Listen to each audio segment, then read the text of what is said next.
le son. Une chose si simple, et pourtant l'un des phénomènes les plus puissants de l'univers. Depuis des millénaires, les civilisations anciennes connaissaient son pouvoir. Elles l'utilisaient pour guérir, pour transcender la conscience, pour se connecter au monde invisible. Aujourd'hui, la science moderne commence à peine à comprendre ce que ces sages savaient déjà. Le son n'est pas juste une vibration dans l'air, c'est une force capable d'influencer la matière, l'esprit et même l'âme.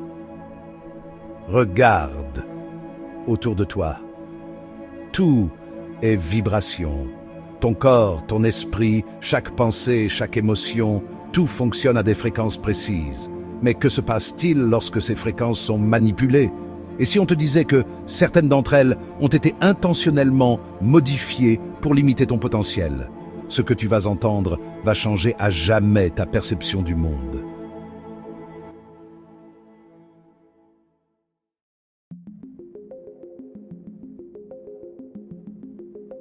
Annie, tout ce qui existe dans l'univers est énergie, et toute énergie vibre à une certaine fréquence.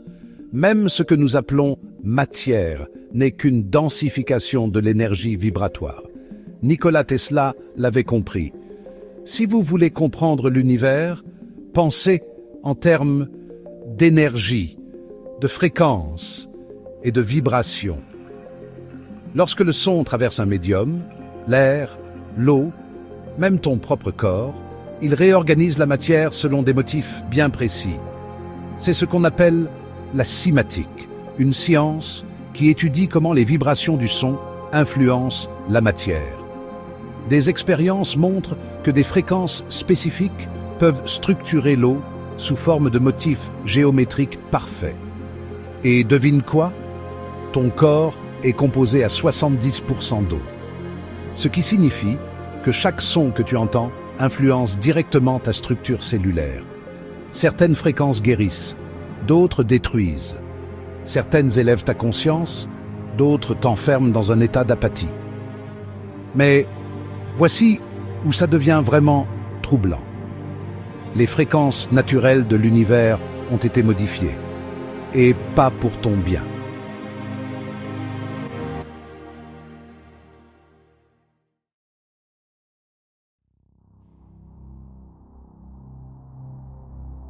Jusqu'au début du XXe siècle, les instruments de musique étaient accordés sur une fréquence naturelle, le 432 Hz, une fréquence harmonieuse qui résonne avec les vibrations naturelles de la Terre et du corps humain. Mais en 1939, tout a changé.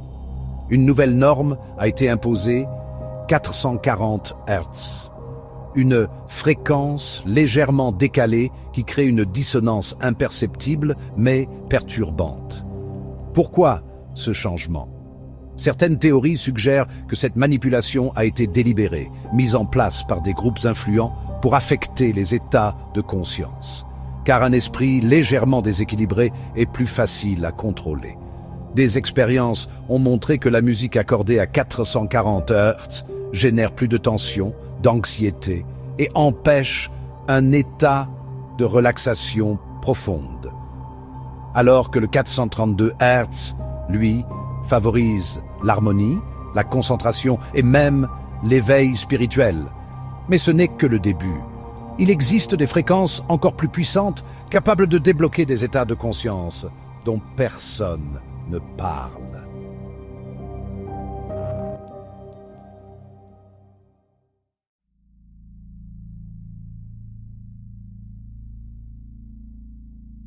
Certaines fréquences sont connues pour agir directement sur l'ADN, sur la mémoire cellulaire, et même sur l'accès à des états de conscience modifiés.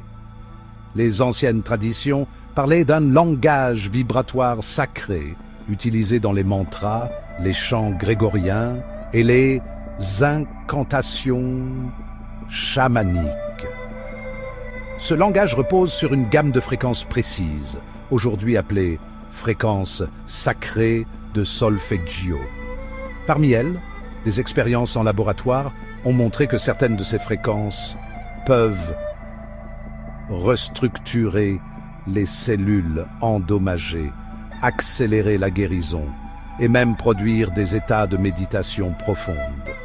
Les anciens Égyptiens, les moines tibétains, les chamans amérindiens, tous utilisaient ces fréquences dans leurs rituels de guérison et de connexion spirituelle. Alors pourquoi ces sons ont-ils été occultés?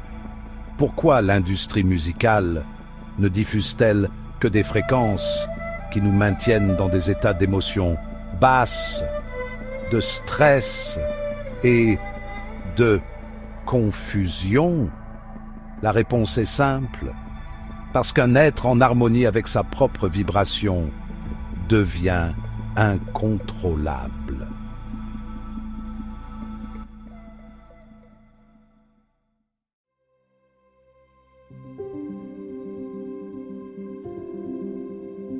Maintenant que tu sais ça, que peux-tu faire pour reprendre le contrôle de ton propre champ vibratoire?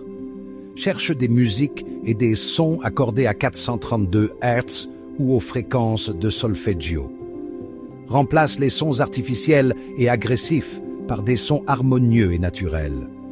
Le chant, les mantras, même le simple fait de fredonner une note peuvent rééquilibrer ton énergie. Les anciens l'avaient compris. Ta voix est une clé pour modifier ta propre vibration.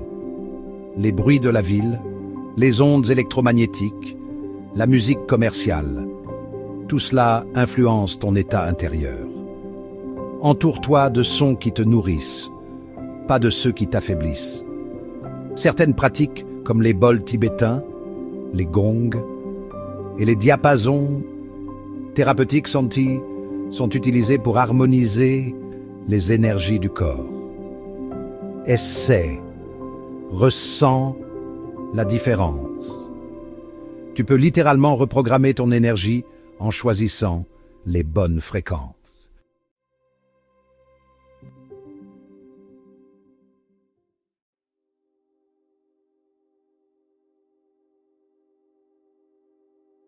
Le son n'est pas juste une sensation auditive, c'est une technologie sacrée, une clé vers un état supérieur de conscience. Si le monde a été saturé de sons dissonants, ce n'est pas un hasard. On veut te maintenir dans une fréquence qui ne te permet pas de voir au-delà de l'illusion. Mais maintenant, tu sais. Maintenant, tu as la possibilité de t'accorder à une autre vibration. Alors, pose-toi cette question. Quelle est ta vraie fréquence? Parce que tout dans l'univers est vibration. Et si tu apprends à maîtriser ta propre résonance, tu découvriras une réalité dont on t'a toujours privé. Tu es prêt à l'entendre?